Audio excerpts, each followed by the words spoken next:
He talks about a kill team, but it's so bad in the White House that 36 of Obama's current and former advisors have described his counterterrorism role as without precedent in presidential history of the United States.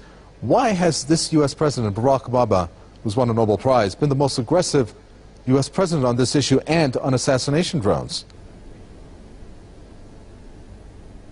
Well, it certainly isn't because the people of the United States support what's going on. Because all across the U.S., postal workers are being laid off, teachers are being laid off in huge numbers, food stamps are being cut, yet these vastly expensive military operations killing people overseas for the profits of the bankers continue. People in the United States, according to the polls, they don't want people in other countries to be killed. They want their mail to come on time. They want people to not go to bed hungry because they can't get food. They want their children to have a decent education. But instead of that, the government continues to wage these wars and to bomb and destroy people in other countries. And I believe fundamentally this is because the bankers and the 1% that run this country, the wealthy ruling class, has profits to be made from international aggression and from committing crimes. And that is an outrage. And people are realizing that here in the U.S., and that's why we're seeing all these uprisings. That's why these demonstrations are happening. Whether it's the postal workers who took over the post office in Portland, Oregon, whether it's the huge outpouring against NATO in Chicago where people confronted the police in the streets. Everywhere people are standing up to this horrific crime, this horrific international aggression, which is costing people in the U.S. a lot as they're suffering in a time of economic crisis. Ultimately, people in the U.S., they're turning these international wars of aggression, they're turning them around, and they're turning them into a civil war against the 1% that profits as human suffering goes on. This particular counterterrorism activities of this U.S. President Barack Obama, along with his assassination drone attacks, as he said, is bringing out negative sentiment, being counterproductive sentiment against the U.S., that the U.S. is actually targeting the people for their religion, which is Islam, and for them being Muslim.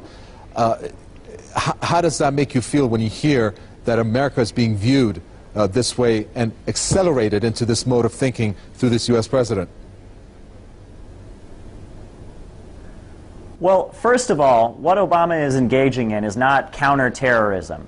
It is a principle as old as time that the people of Iraq have the right to run Iraq. The people of Iran have the right to run Iran. The people of Afghanistan have the right to run Afghanistan. But all over the world, the U.S. government is violating that. And so people are standing up against them. And the fact that they're being called terrorists for trying to have the right to run their own country, that's horrendous. The people in these countries that are standing up and demanding that they be able to run their own country without foreign intervention and without the bankers and the corporations reaping profits out of their country, they're not terrorists. And the fact that people are being bombed and destroyed and weapons are being used and so much money is being spent to kill and to murder people and to reap profits all around the world. I mean, the bankers, the corporations, the military contractors are making bundles off of this drone warfare. They're reaping so much profit, so much wealth is being made off of human suffering.